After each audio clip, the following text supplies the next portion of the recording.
그 집을 지으신 거 너무 잘 지으신 것 같아요. 고맙습니다. 예, 이 집에 대한 어떤 주제가 뭔지.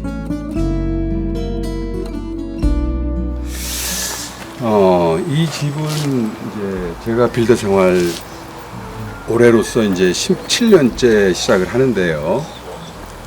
이 생활을 하면서 빌더 생활을 하면서 제 집을 갖고 싶었죠. 한 3년 가까이 이 집에 대한 이제 그 디자인을 했었는데요. 지난 겨울에 시작을 해서 이제 이 모습을 보고 있는 것이죠. 습작에 대한 어떤 결과물입니다. 이 정도면은 제가 그리던 그림의 어떤 결과물이라고 볼 수 있습니다.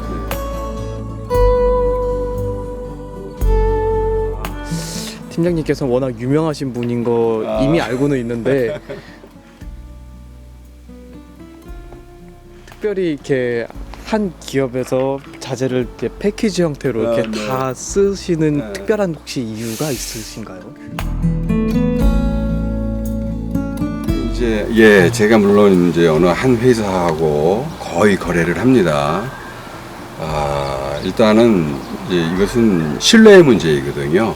저 회사하고 거래를 했을 때 제일 중요한 것은 내가 원하는 물건이 이제 저한테 공급이 돼야 되는 거예요.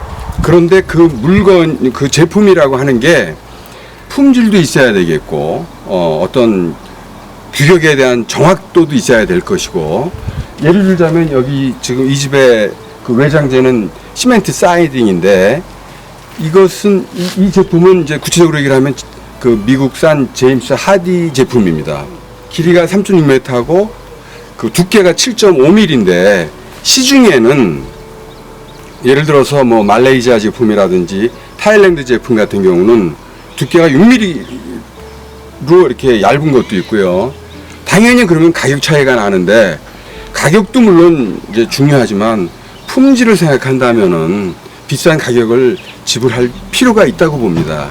그런 점에서 필요한 제품을 그 오다를 냈을 때 항상 그래도 신뢰도가 있는 메이커의 어떤 제품이 그 공급이 된다는 게 일단은 안심이 될 수 있는 사항이었고, 두 번째로는 일단은 그 거래하는 쪽에서 원스톱 시스템이 잘 돼 있어서 또 딜리버리의 약속을 잘 지키고 해서 반복적으로 시킬 수밖에 없는 거죠. 그쪽으로 주문을 낼 수밖에 없는 거죠.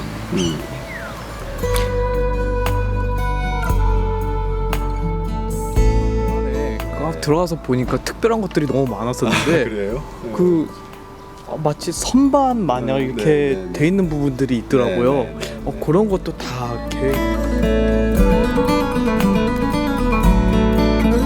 집 내부를 보면은 우리가 이제 목조주택은 흔히 모듈이라고 하는데 그 모듈이지만 예를 들어서 한 층의 높이가 2.4m 정도의 그 높이가 나오는데 이 집은 1층을 2.7m로 했습니다.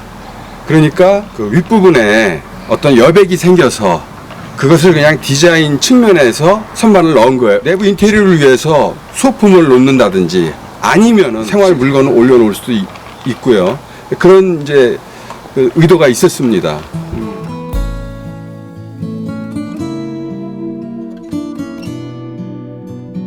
그 요즘 특별히 목조주택에 대한 궁금증을 가진 젊은 친구들이 많더라고요. 그런 걸 많이 경험하는데 그 친구들에게 혹시 하고 싶은 들어서 한 10년 전쯤에 예를 들어서 우리가 어떤 전원주택지의 그 골짜기를 지나간다 했을 때 열채의 신축 현장을 보면은 그때 당시에는 한 4-5개가 목조였었고 뭐 한 또 서너 채가 그때 샌드위치 파넬 그 형식이 또 그렇게 많았습니다. 그리고 이제 뭐 RC조다 조직조가 이렇게 이제 그 다음으로 보이고 그랬는데 지금 예를 들자면 열채를 본다면은 이제는 한 7, 8채 과장한다면은 8채, 9채 정도는 목조주택으로 짓는 쪽으로 지금 많이 이게 그 보급이 되고 활성화가 돼 있는데요.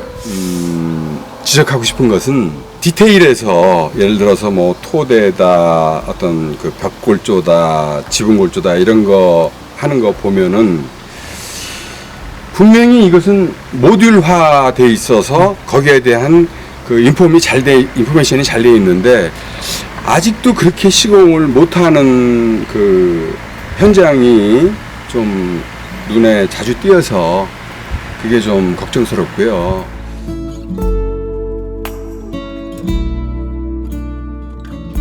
뭐 젊은 사람들의 관심도라든지 아니면은 그 앞으로 집질 계획이 있는 사람들의 관심도가 뭐 아기자기하고 뭐 싼 집을 원하는데 물론 그 의도는 공감할 수 있지만 너무 그 저가인 경우는 잘못하면은 그 품질에 어떤 저하를 유발할 수 있다는 거를 좀 세상에 무슨 일이든지 그렇잖아요. 정당한 일에 정당한 대가라는 거.